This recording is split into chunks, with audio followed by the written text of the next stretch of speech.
As the sign says, work, but don't forget to live. This video really is about getting the balance, or talking about career versus life.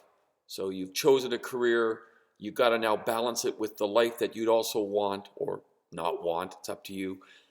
And that's what this video is going to be about today.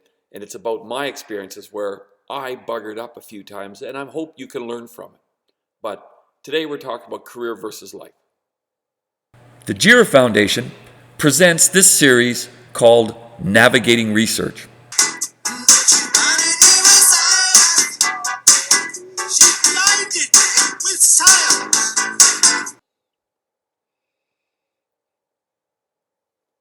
Here I'm just showing you briefly what the stages of your career might look like. Say you work in physics or astronomy for 40 years. You'll spend 10 years in grad school, 10 years in postdocs and temporary positions, and then you might get yourself into a tenured position and so on and so forth. This is how it goes. My career didn't quite go like this. I spent 10 years at university. I spent 7 years in postdocs, and then I left and went into industry. And then I came back to astronomy afterwards, and government. So I have a very eclectic career. But yours will typically go like this. And there's about 25,000 universities in the world, okay? And then there's probably several hundred observatories, large and small and very small, be it optical, radio, gamma, whatever, and likewise satellite telescopes, etc. So there's probably of the order of hundreds of those. And all of those observatories and universities employ, and that's the careers, that's where you're looking for. So if you've got 25,000 universities and you assume they each have one astronomer, there's only 25,000 astronomers in the world. So if you go to something like the IAU and you look at the number of people registered as astronomers, you can see the number's small. It's not large, and you're competing against a bunch of very, very highly skilled people. So boy, be prepared, and spending a lot of time in postdoctoral research and other temporary positions, because that's really what it is. I'm not trying to scare you. If you really love astronomy, you're going to do this. So that's the nature of the career of astronomy. Life gets in the way of career, and career gets in the way of life sometimes. And how can I explain this to make it simple? I mean, I've been doing these various videos here. A lot of them are about myself making decisions when I was quite young, and how they affected me and how they carried through my life and where I am today. Whether it's not attending weddings or refusing to vote in elections, all of these things have consequences on what you might do, might do or not do when you get older. And in my case, the most important one, of course, was I wanted to be an astronaut when I was 7 years old.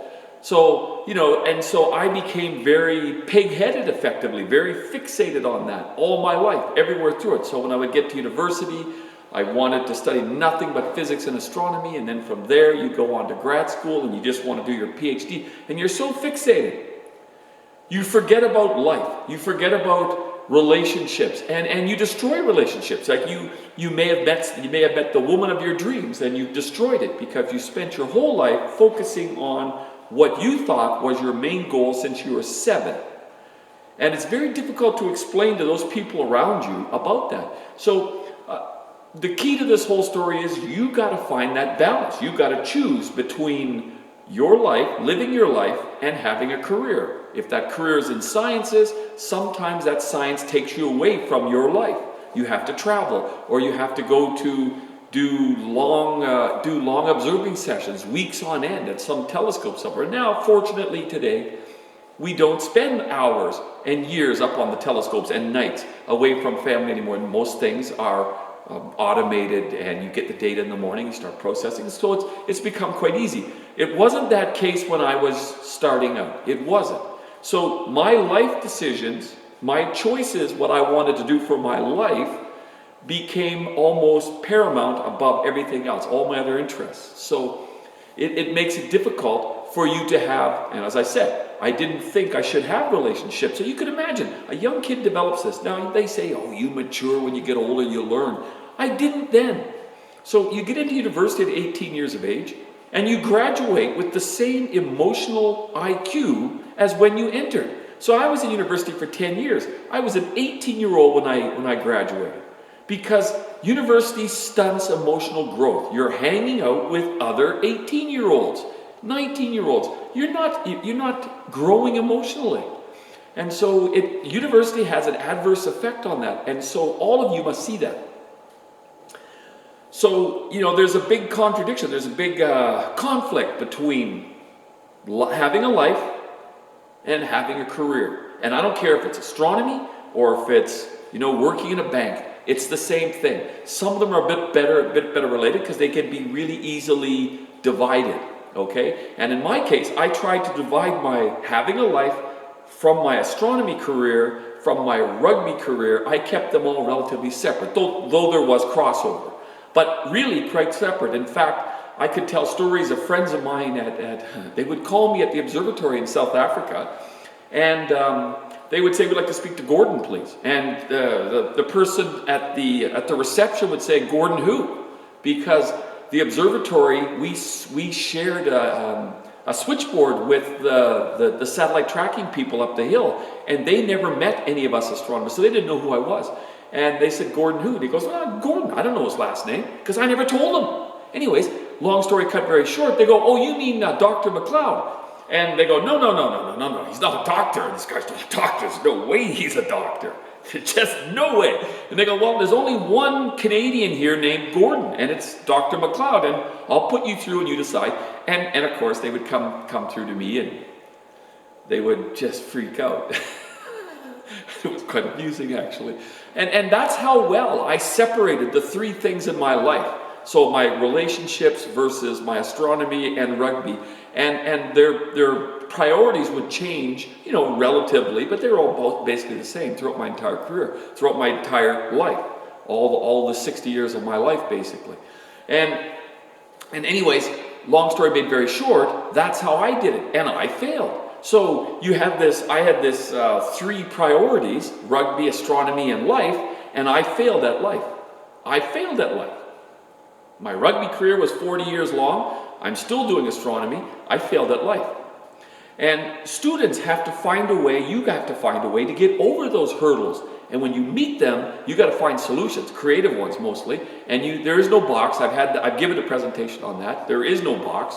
So find solutions that suit you, because you are not me. You do not do the same things as I do. You weren't that stubborn little 7-year-old that refused to do anything else but become an astronaut.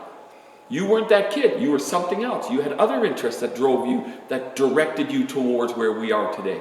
And so each of you have to do this. So when I tell these stories about my life, what I'm actually saying to you is, this is how I grew up. This is where I failed. This is where you might think of taking a separate direction, like having a balance of some kind, having a family life, having children, whatever.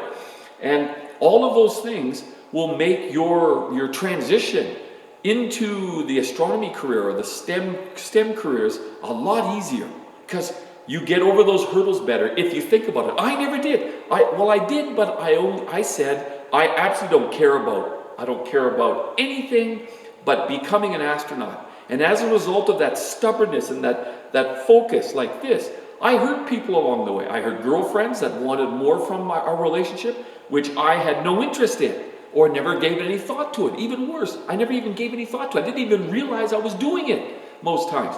And even when I make jokes and tell stories about what happened to me in my youth and some of my relationships, they occurred because I didn't pay attention to any of it. At the time, I didn't know how I felt because I didn't want to have any feelings. I wanted to focus on my life. And you got to find a way to get that balance. I didn't. You got it. I don't know how you do that, but you have to find that balance. So, if you hear me talking about my stories, I'm trying to entertain you. I'm trying to be funny, because looking back, some of them were terrible. But that happens in life. But I'm basically saying to you, these are the sort of the bugger-ups that I went through, going through while I was becoming an astronomer. And I'm asking you to take a look at your own life and say, how would I get around such obstacles? And if you think about it in advance, you won't do what I did. So always look at me and say, there's a guy that buggered up. How could I do it better? Here we can see Stephen Hawking at I'm guessing his first marriage. he's got a stick, so he's obviously beginning to experience the joys of the disease that the poor man suffered from. I can't remember what it's called. Anyways. And what I want to talk about briefly is a simple story. I remember as a young grad student, I was at a conference. As I've said, I don't like conferences, but I went to this one. And I went to a Women in Science presentation given by, and I can't remember the woman's name who was talking, fairly important person. Maybe I just don't want to give her name, to be honest. Anyways, she was speaking about the difficulties of being married to another astronomer.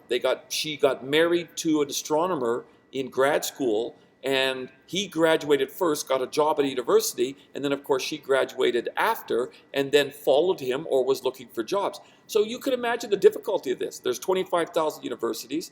There's tens of thousands of astronomy jobs. What's the chances of you getting a job at the same university as your husband or wife or your partner?